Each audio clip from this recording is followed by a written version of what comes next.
అన్నదాత అన్నదాత మీ అన్నదాత చెమటోడ్చి ఆహారాన్నందించే రైతన్నా అనునిత్యం నీ కండదండగా నిలిచే నేస్తం ఎవరన్నా అన్నదాత అన్నదాత మీ అన్నదాత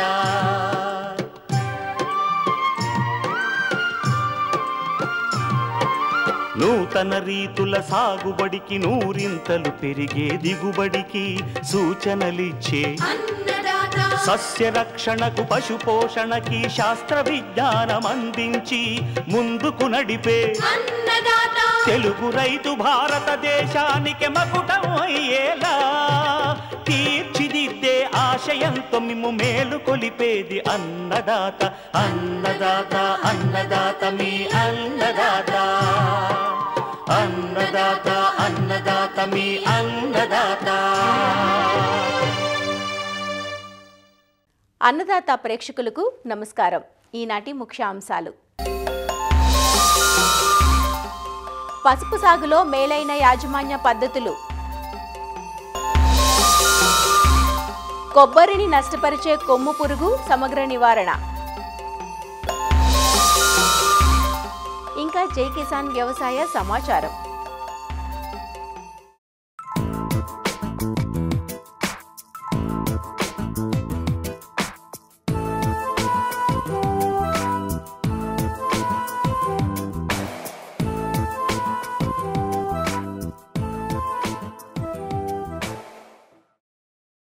కొబ్బరి ఆ పేరు వింటేనే ముందుగా గుర్తొచ్చేవి కోనసీమ జిల్లాలు.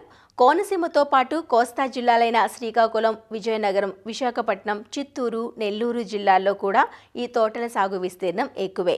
సుమారు 1,00,000 హెక్టార్లకు పైగా సాగు విస్తీర్ణం ఉన్న కొబ్బరి సాగులో దిగుబడులు మాత్రం నామమాత్రంగానే ఉన్నాయి. ముఖ్యంగా రైతులు ఎదుర్కొనే ప్రధాన సమస్య చీడపీడలు. ఎందుకంటే ఎత్తుకు పెరిగిపోయే ఈ చెట్లలో పురుగు ఉనికిని, ఉధృతిని గమనించడం కష్టతరం. పురుగో తెగులో ఆశించిందని గుర్తించేలోపే జరగాల్సిన నష్టం జరిగిపోయి ఉంటుంది. ముఖ్యంగా ఈ తోటల్లో జూన్ నుంచి సెప్టెంబర్ మాసాల మధ్య మొవ్వును తొలిచివేసే కొమ్ము పురుగు ఉధృతి ఎక్కువగా కనబడుతుంది. కొమ్ము పురుగు లక్షణాలు, నివారణకు ఎలాంటి సమగ్ర చర్యలు చేపట్టాలో డాక్టర్ వైఎస్ఆర్ ఉద్యాన విశ్వవిద్యాలయం అంబాజీపేట కొబ్బరి పరిశోధన స్థానం కీటక విభాగం శాస్త్రవేత్త అనూష నుంచి తెలుసుకుందాం. మనకి కొబ్బరిని ఆశించేటటువంటి కొమ్ము పురుగు ప్రధానమైనది. ఇది కొబ్బరినే కాకుండా తాటి చెట్టు, ఆయిల్ పాము లాంటి ఇతర పంటలను కూడా ఆశిస్తూ ఉంటుంది. కొమ్ము పురుగు అనేది అన్ని వయసు చెట్లలోనూ మనము గమనించవచ్చు. దీని యొక్క తల్లి దశ సుమారు 5 నుంచి 9 నెలల పాటు ఉండడం వల్ల మనము సంవత్సరం పొడుగునా ఈ కొమ్ము పురుగును గమనించుకోవచ్చు. ఈ కొమ్ము పురుగు అనేది గమనించడానికి రైతు సోదరులు 2 లక్షణాలను గమనించుకోవాలి. అందులో మొట్టమొదటిగా విప్పారినటువంటి ఆకుల్లో విసిని కర్ర లేదా వి ఆకారంలో కత్తిరించబడి ఉంటాయి.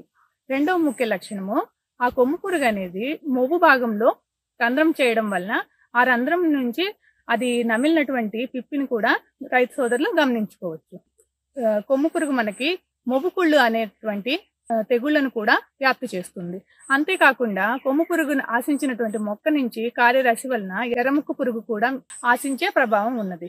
ఏ చెట్టుకైతే కొమ్ము పురుగు, ఎర్రముక్కు పురుగు రెండు ఆశించినట్లయితే ఆ మొక్కలు చనిపోయే ప్రమాదం ఎక్కువగా ఉంటుంది. 4 నుంచి 5 సంవత్సరాలు ఉన్నటువంటి మొక్కల్లో ఈ కొమ్ము పురుగు ఉధృతి అనేది ఎక్కువగా ఉంటుంది. అంతేకాకుండా ఎక్కడైతే కుళ్ళుతున్నటువంటి సేంద్రియ పదార్థాలు ఎక్కువగా ఉంటాయో, వర్షపాతం ఎక్కువగా నమోదయ్యే ప్రాంతాల్లో ఈ పురుగు యొక్క ఉధృతి ఎక్కువగా ఉంటుంది. ఈ కొమ్ము పురుగుని మనం నియంత్రించాలంటే సమగ్ర యాజమాన్య పద్ధతులను పాటించాలి. అందులో ముఖ్యంగా తుఫాను ప్రభావిత ప్రాంతాల్లో తుఫాన్ల కారణంగా పడిపోయినటువంటి చెట్లను వెంటనే తొలగించుకోవాలి. అంతేకాకుండా కొమ్ము పురుగుని నియంత్రించుకోవడానికి ఫెరమోన్ ఎరలను, రైనోల్యూర్ అనే ఫెరమోన్ ఎరలను 5 ఎకరాలకి 1 చొప్పున పెట్టుకోవాలి. చిన్న వయసు గల తోటల్లో అధిక తీవ్రత ఎక్కువగా ఉన్నప్పుడు క్లోరాంట్రినిల్ గుళికలను 5 నుంచి 10 గ్రాములు 4 పాలిథీన్ ప్యాకెట్లో పెట్టి చెట్టుకి 4 ప్యాకెట్ల చొప్పున అమర్చుకోవాలి.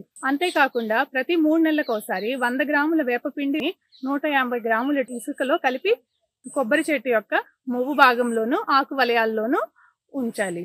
నాఫ్తలిన్ గుళికలను 5 లేదా 10 గ్రాములను సన్నటి పాలిథీన్ ప్యాకెట్లో పెట్టి చెట్టుకి అమర్చుకోవాలి. అంతేకాకుండా సేంద్రియ పద్ధతులను పాటించేటటువంటి రైతులు వాళ్ళ యొక్క పొలాల్లో పశువుల పేడ కుప్పలు ఉంచకూడదు. వర్మీ కంపోస్ట్లు కనుక ఉన్నట్లయితే వాటి మీద గుడ్లను పెట్టకుండా నైలాన్ వలలను కప్పి పెట్టుకోవాలి. ఈ విధంగా సమగ్ర యాజమాన్య పద్ధతులన్నింటినీ పాటించడం ద్వారా మనం కొమ్ము పురుగుని నియంత్రించడమే కాకుండా దాని వలన వ్యాప్తి చెందేటటువంటి మొవ్వు తెగులు మరియు ఎర్రముక్కు పురుగును కూడా అరికట్టవచ్చు.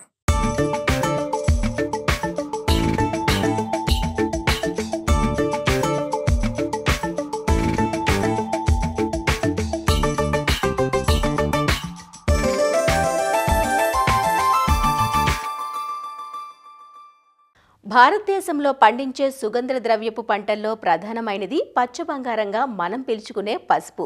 మన దేశంలో పండించే పసుపు పంటలో సగానికి పైగా 2 తెలుగు రాష్ట్రాల్లో పండుతోంది.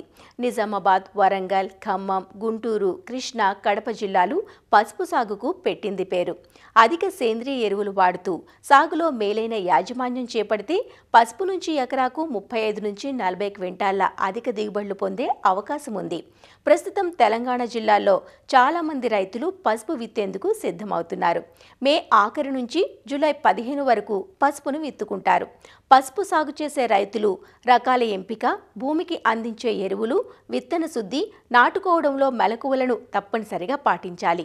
పసుపు సాగు చేసే రైతులకు సూచనలు అందిస్తున్నారు ప్రొఫెసర్ జయశంకర్, తెలంగాణ రాష్ట్ర వ్యవసాయ విశ్వవిద్యాలయం, మహబూబాబాద్ జిల్లా మల్యాల కృషి విజ్ఞాన కేంద్రం ఉద్యాన శాస్త్రవేత్త డాక్టర్ వి రాంబాబు.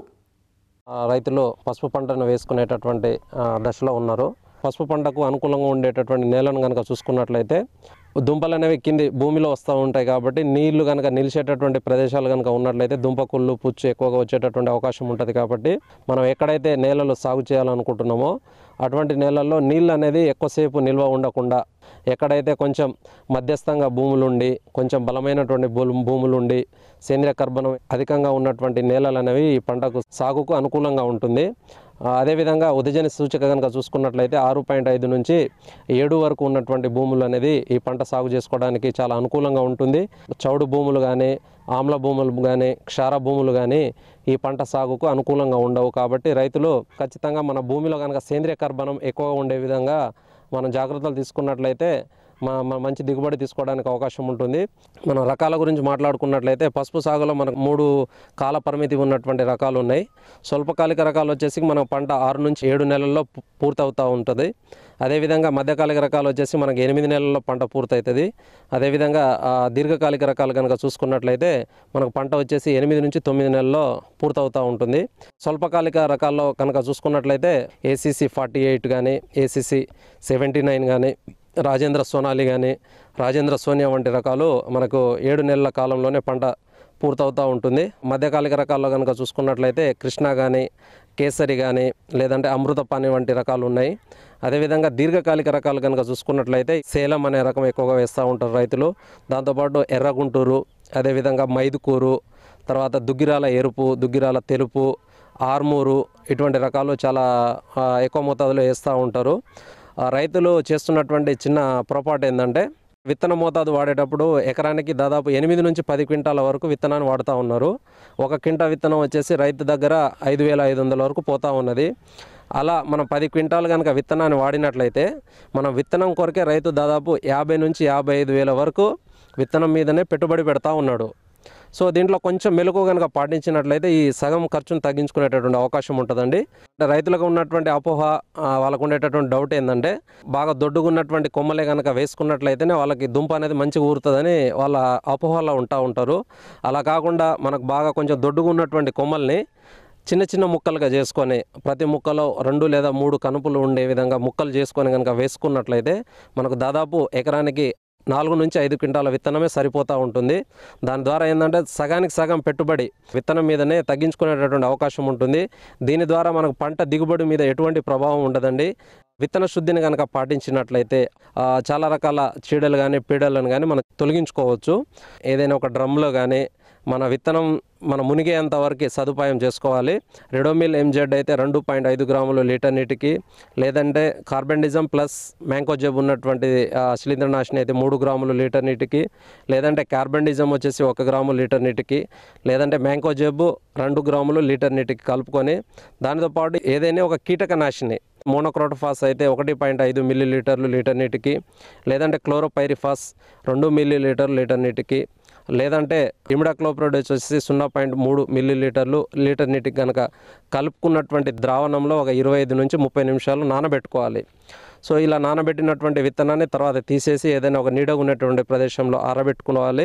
మనకు వీలైతే ట్రైకోడర్మా లాంటివి కనుక అందుబాటులో ఉంటే ఒక 2 కిలోలు ఈ విత్తనం శుద్ధి చేసుకున్నటువంటి విత్తనం మీద పట్టించి కనుక మన విత్తనాన్ని నాటుకున్నట్లయితే మన విత్తనం ద్వారా సంక్రమించేటటువంటి చీడపీడలు కానీ తెగుళ్ళు కానీ చాలా వరకు కంట్రోల్ చేసుకునేటటువంటి అవకాశం ఉంటుందండి. తర్వాత వచ్చేసి మనం నాటుకునేటటువంటి పద్ధతులు కనుక చూసుకున్నట్లయితే రైతులు సాధారణంగా నాగలి సాళ్ళ పద్ధతిలో నాటుకుంటూ ఉంటారు. ఈ పద్ధతిలో కనుక నాటుకున్నట్లయితే కొంచెం దుంపలు అనేవి మనకు కావాల్సినంత సైజుకి ఊరవండి. దాంతోపాటు దుంప కుళ్ళు కానీ పుచ్చు కానీ వచ్చేటటువంటి అవకాశం ఎక్కువ ఉంటుంది. అదేవిధంగా రెండో పద్ధతి వచ్చేసి బోదెసాళ్ళ పద్ధతి అని చెప్తూ ఉంటాము. మనం బోదెసాళ్ళ పద్ధతిలో ఒక్కొక్క బోదెకు వచ్చేసి 45 సెంటీమీటర్ల దూరంలో తయారు చేసుకుంటూ ఉంటారు. ఆ బోదె మీద మనం 20 సెంటీమీటర్ల దూరంలో ఒక్కొక్క విత్తనాన్ని నాటుకుంటూ పోతాం. కాబట్టి దీంట్లో కొంచెం నాగలి సాళ్ళ కంటే కొంచెం దుంపలు ఎక్కువ ఊరేటటువంటి అవకాశం ఎక్కువ ఉంటుంది. దాంతోపాటు దుంప కుళ్ళు కానీ పుచ్చు కానీ వచ్చేటటువంటి అవకాశం కొంచెం తక్కువ ఉంటుంది. దాంతోపాటు ఈ మధ్య కాలంలో వచ్చినటువంటి పద్ధతులు ఏంటంటే ఎత్తుమడుల పద్ధతులు, అంటే రైజ్డ్ బెడ్ టెక్నాలజీ అని చెప్తూ ఉంటాము. ఇందులో మన బెడ్ యొక్క వెడల్పు వచ్చేసి 1 మీటర్ పెట్టుకుంటూ ఉంటారు.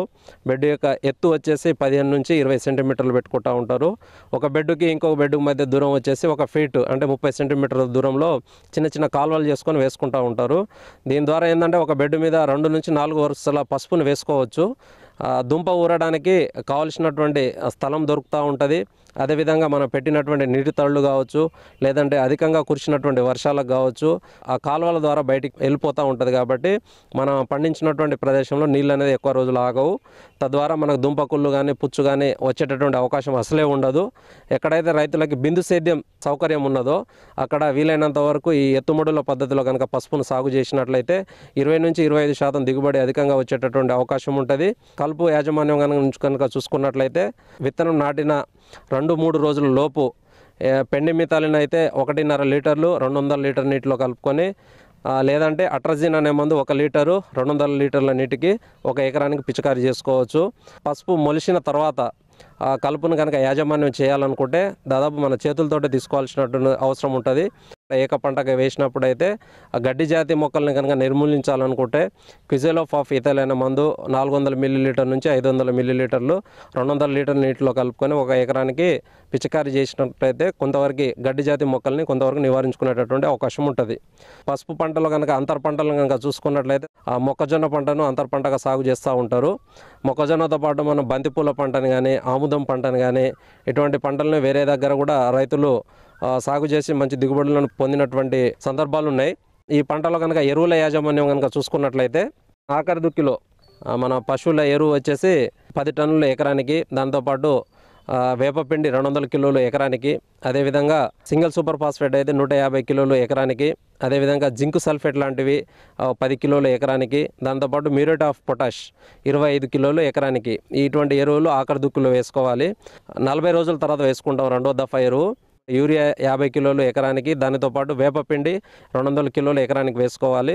80 రోజులు, దాని తర్వాత 120 రోజుల తర్వాత వేయాల్సినటువంటి అవసరం ఉంటుంది. అంటే ప్రతి 40 రోజుల వ్యవధిలో యూరియా అయితే 50 కిలోలు, పొటాష్ అయితే 25 కిలోలు ఎకరం చొప్పుకున్న కనుక వేసుకుని పోయినట్లయితే ఈ పంటకు కావాల్సినటువంటి ఎరువులు సరైన మోతాదులో అంది మంచి దిగుబడి రావడానికి అవకాశం ఉంటుంది. ఈ పంటల్లో ప్రధానంగా కనుక చూసుకున్నట్లయితే సూక్ష్మ పోషకాల యొక్క లోపాలు, మనం 3 రకాల సూక్ష్మ పోషకాల లోపాలను గమనిస్తాము. పొటాష్ ధాతు లోపం వస్తుంది. ఆకుల యొక్క అంచులు వెంబడి కొంచెం మాడిపోయినట్లు కనిపిస్తూ ఉంటుంది. దీన్ని నివారణ కొరకి మల్టీకే అంటే 13-0-45 10 గ్రాములు లీటర్ నీటి కలుపుకొని 15 రోజుల వ్యవధిలో 2 సార్లు కనుక పిచికారీ చేసుకున్నట్లయితే పొటాష్ ధాతు లోపాన్ని నివారించుకోవచ్చు. జింకు ధాతు యొక్క లోపం వచ్చేసి ఆకుల ఈనెల మధ్య భాగంలో లేత ఆకుపచ్చ రంగు ఉండి మిగిలిన ఆకంతా ముదురు ఆకుపచ్చ రంగులో ఉంటుంది. దీని నివారణ కొరకు జింక్ సల్ఫేటు 5 గ్రాములు లీటర్ నీటికి కలుపుకొని 15 రోజుల వ్యవధిలో 2 సార్లు పిచికారీ చేసుకోవాలి. మూడవ సూక్ష్మ ధాతు లోపం వచ్చేసి మనకి ఐరన్. దీని ద్వారా ఏంటంటే ఆకులు పూర్తిగా తెలుపు రంగులో కనిపిస్తూ ఉంటాయి. ఐరన్ సల్ఫేట్ 5 గ్రాములు లీటర్ నీటికి కలుపుకొని 15 రోజుల వ్యవధిలో 2 సార్లు కనుక పిచికారీ చేసుకున్నట్లయితే సూక్ష్మధాతు లోపాల యొక్క నివారణను తగ్గించుకునేటటువంటి అవకాశం ఉంటుందండి. పంట వేసినటువంటి ఇనిషియల్ స్టేజ్లో వచ్చేటటువంటి చీడలు వచ్చేసి వేరు పురుగు విత్తినటువంటి నెల రోజుల్లోపే మొక్కల యొక్క కాండాన్ని అంటే వేరు కింది భాగాన్ని కత్తిరించడం వల్ల కొంతవరకు మొక్కలు అనేది చనిపోయేటటువంటి సిమ్టమ్స్ అనేది మనకు పొలంలో కనిపిస్తూ ఉంటుంది. దీన్ని నివారణ కొరకి వేపపిండిని ఒక 200 కిలోలు ఎకరానికి కలుపుకొని వేసుకోవాలి. దాంతోపాటు కార్బోఫిరాన్ గుళికలు వచ్చేసి 10 నుంచి 12 కిలోలు ఎకరానికి కలుపుకొని వేసుకోవాలి. దుంప పుచ్చు అని పిలుస్తూ ఉంటారు.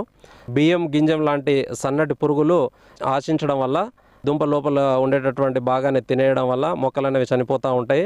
వర్షపు నీళ్ళు ఎక్కడైతే ఎక్కువగా నిలుస్తూ ఉంటాయో అటువంటి ప్లేస్లలో ఈ పుచ్చు అనేది రావడానికి అవకాశం ఎక్కువ ఉంటుంది. కాబట్టి ఇనిషియల్గా విత్తన శుద్ధి అనేది చేసుకున్నట్లయితే చాలా వరకు దీని యొక్క వ్యాప్తిని కంట్రోల్ చేసుకోవచ్చు. దాని తర్వాత కూడా పుచ్చు అనేది ఆశించినట్లయితే మనం కార్బోఫిరాన్ గుళికలు అయితే 10 నుంచి 12 కిలోలు వేపపిండితో కలుపుకొని వేసుకున్నట్లయితే కొంతవరకు దీన్ని నివారించుకోవడానికి అవకాశం ఉంటుంది. దుంప కుళ్ళు అనేది ఎక్కువ వస్తూ ఉంటుంది. సో దుంపకుళ్ళు కూడా మనకు పుచ్చు లాంటివి వచ్చినటువంటి సందర్భాల్లోనే ఎక్కువగా వస్తూ ఉంటుంది. ఎక్కడైతే నీళ్లు మనం పెట్టినటువంటి నీళ్లు కానీ వర్షపు నీళ్లు కానీ ఎక్కువ రోజులు నిలుస్తూ ఉంటుందో అక్కడ ఈ దుంపకుళ్ళు వచ్చేటటువంటి అవకాశం ఎక్కువ ఉంటుంది. మొదటగా విత్తన శుద్ధి చేసుకోమని చెప్తాము. దాని తర్వాత మన మొక్కల మొదల్లో వీలైనంత వరకు కాపర్ ఆక్సిక్లోరైడ్ అయితే 3 గ్రాములు లీటర్ నీటికి, లేదంటే థయోఫినైడ్ మిథైల్ వచ్చేసి 2 గ్రాములు లీటర్ నీటికి, కార్బెండిజం 1 గ్రాము లీటర్ నీటికి కలుపుకొని మొక్కల మొదల్లో పోసుకున్నట్లయితే ఈ దుంపకుళ్ళుని కొంతవరకు నివారించుకోవచ్చు. దుంపకుళ్ళు వచ్చినప్పుడు రైతులు గుర్తుపెట్టుకోవాల్సినటువంటి అంశం ఏంటంటే నీటి తడులు ఎక్కువ ఇవ్వద్దు. సో కుళ్ళినటువంటి మొక్కల మీద నుంచి మంచి మొక్కలకి నీటి తడులను కట్టొద్దు. వీలైనంత వరకు నీటి తడులు ఎక్కువ గ్యాప్ ఇచ్చినట్లయితే దాని యొక్క ఉధృతి అనేది తగ్గడానికి అవకాశం ఎక్కువ ఉంటుంది. ఇంకో ప్రధానమైనటువంటి అంశం తెగుళ్ళు వచ్చేసి పసుపు పంటలో తాటాకు మచ్చ తెగులు అని పిలుస్తూ ఉంటారు, లేదంటే ఆకుమచ్చ తెగులు అని పిలుస్తూ ఉంటారు. ముసురు వాతావరణం, మబ్బు వాతావరణం ఎక్కువగా ఉన్నటువంటి సందర్భాల్లో ఈ ఆకుమచ్చ తెగులు, తాటాకు మచ్చ తెగులు అనేది అధికంగా కనిపిస్తుంది. దీని యొక్క ఉధృతి 1-2 మొక్కలు గమనించినప్పుడు వీలైనంత వరకు వాటిని తీసి దూరంగా తీసుకెళ్ళి కాల్చేయాలి. అది చేయకుండా ప్రైమరీ సోర్స్ని మన పంటలోనే ఉంచుకొని దాని మీద నుంచి ఎంత పురుగుల మందులు పిచికారీ చేసినా, తెగుళ్ళ మందులను పిచికారీ చేసినా కంట్రోల్ చేయడానికి చాలా అవకాశాలు తక్కువ ఉంటాయి. కార్బెండిజం అయితే 1 గ్రాము లీటర్ నీటికి, లేదంటే ప్రొపికోనజోల్ 2 మిల్లీ లీటర్ నీటికి, లేదంటే థయోఫినైడ్ మిథైల్ 2 గ్రాములు లీటర్ నీటికి, ఇటువంటి మందుల్ని మనం మార్చి కనుక పిచికారీ చేసుకున్నట్లయితే ఈ యొక్క ఆకుమచ్చ కానీ తాటాకు మచ్చ తెగుల్ని కొంతవరకు తగ్గించుకోవడానికి అవకాశం ఉంటుంది. ఇక్కడ రైతులు గుర్తుపెట్టుకోవాల్సినటువంటి అంశం ఏంటంటే ఈ తెగులు మందులను కొట్టేటప్పుడు వీలైనంత వరకు సర్ఫ్ పొడి కానీ షాంపూ కానీ ఇలాంటివి కనుక కలిపి కనుక పిచికారీ చేసుకున్నట్లయితే, లేదంటే గమ్మింగ్ ఏజెంట్ అని పిలుస్తూ ఉంటాము, అది టీఫాల్ కానీ శాండోవిట్ కానీ ఇటువంటి కొంచెం గమ్మింగ్ లాంటి ఏజెంట్ కలుపుకొని కనుక పిచికారీ చేసుకున్నట్లయితే మనం కొట్టినటువంటి మందు ఆకు మీద బాగా పట్టుకొని ఎక్కువసేపు నిలిచి దాని యొక్క పనితనం అనేది ఎక్కువ ఉండేటటువంటి అవకాశం ఎక్కువగా ఉంటుంది.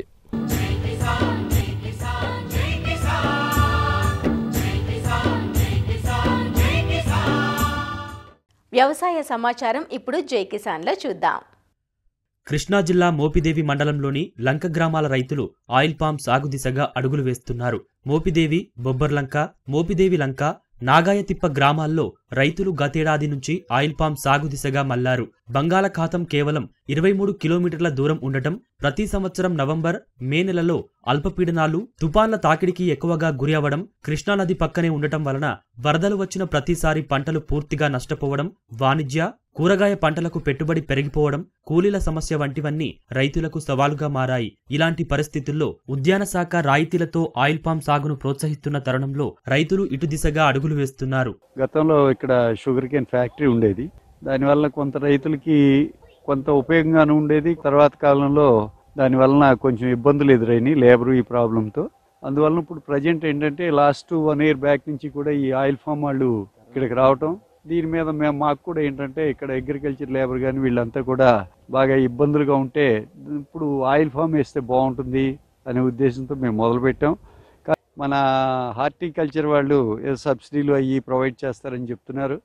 గతంలో హార్టికల్చర్ వాళ్ళు మేము బొప్పాయి వేసాము, కంద వేసాము, పసుపు వేసాము, వీటికి కూడా జామ కానీ వేసినా ఎలాంటి మాకు సబ్సిడీలు కానీ ఇంకోటి కానీ ఏది రాలేదు. అందువలన ఏంటంటే ఇప్పుడు ప్రజెంట్ ఈ పామ్ ఆయిల్ వేస్తే ఫస్ట్ 4 years కూడా అంతర పంట ఏదో ఒకటి వేసుకోవచ్చు. అక్కడి నుంచి క్రాప్ ఈల్డింగ్ వస్తుంది కాబట్టి బాగుంటుందని ఆలోచన చేస్తున్నాం. వీళ్ళు కూడా షుగర్ ఫ్యాక్టరీకి మళ్ళీ కాకుండా వీళ్ళన్నా రైతులకు ఉపయోగంగా ఉంటే పంటది కొనుగోలు కానీ ఇదంతా కూడా ప్రాంప్ట్గా ఉంటే, పేమెంట్స్ అవన్నీ ప్రాంప్ట్గా ఉంటే మాకు ఎలాంటి ఇబ్బంది ఉండదు. నేను గత 20 సంవత్సరాల మట్టి వ్యవసాయం చేస్తున్నాను. 4-5 సంవత్సరాల మట్టి చెరుకు లేకపోవడం వలన ఇక్కడ వరి మినుము సాగు చేస్తున్నాం. దానివల్ల ఉపయోగం లేనందువలన ఈ అగ్రికల్చర్ వాళ్ళు వచ్చి మాకు ఇలా మొక్కలు సబ్సిడీ మీద ఇస్తాము, ప్లాంటేషన్ ఖర్చులు ఇవన్నీ మేమే ఇస్తాం, భరాయిస్తాము ఏమని చెప్పి చేస్తే మేము కూడా ఓ 2 ఎకరాలు వేయటానికి ముందుకు వచ్చాం. ఒకసారి నాటితే దీర్ఘకాలం పాటు ఫలసాయాన్ని అందించే ఆయిల్ పామ్ సాగు దిశగా రైతులను ప్రోత్సహించేందుకు ఉద్యాన శాఖతో పాటు కంపెనీలు సైతం ముందుకు వస్తున్నాయి. సాగు నుంచి ఆయిల్ పామ్ మార్కెటింగ్ వరకు తమ సహకారాన్ని అందిస్తున్నాయి.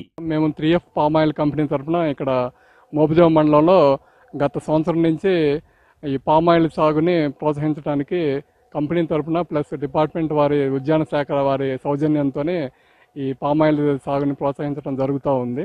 ఈ సంవత్సరం మేము లక్ష్యంగా దాదాపుగా 225 హెక్టార్లు మేము లక్ష్యంగా పెట్టుకోవడం జరిగింది. అందులో భాగంగా మోపిదేవి మండలంలో 60 హెక్టార్లు మాకు నిర్దేశించడం జరిగింది. గత సంవత్సరం నుంచి ఏరియాలో ఇప్పటికి ఒక 10 హెక్టార్ల దాకా వేయించామండి. ఇప్పుడు ఒక వారం నుంచి ఒక 30 ఎకరాలు ప్లాంటేషన్ రన్నింగ్లో ఉందండి. మిగతా పంటలు వేసుకునేది పురుగు మందులు ఎక్కువ కొడుతున్నారు, ఎరువులు ఎక్కువ వాడుతున్నారు. దానివల్ల పెట్టుబడి ఎక్కువ అవుతుంది, రైతుకి ఆదాయం కూడా తగ్గుతుందండి. ఇదేంటంటే మనం పామాయిల్ వేయటం వల్ల ఫ్యూచర్లో ఇది ఒక్కసారి వేస్తే 30 సంవత్సరాలు మొక్క మనకి రైతుకు ఉంటుందండి. మనకి ఈ ఏరియా ఏంటంటే గాలులు వర్షాలు ఎక్కువ అండి, మనకి తీర ప్రాంతం దగ్గరగా ఉండటం వల్ల ఈ వరదలకు కూడా మన మొక్క తట్టుకుంటుందండి. ఆయిల్ పామ్ సాగును ఆంధ్రప్రదేశ్లో విస్తరించేందుకు వివిధ కంపెనీలతో ఒప్పందం చేసుకున్నట్లు ఉద్యాన శాఖ అధికారులు చెబుతున్నారు.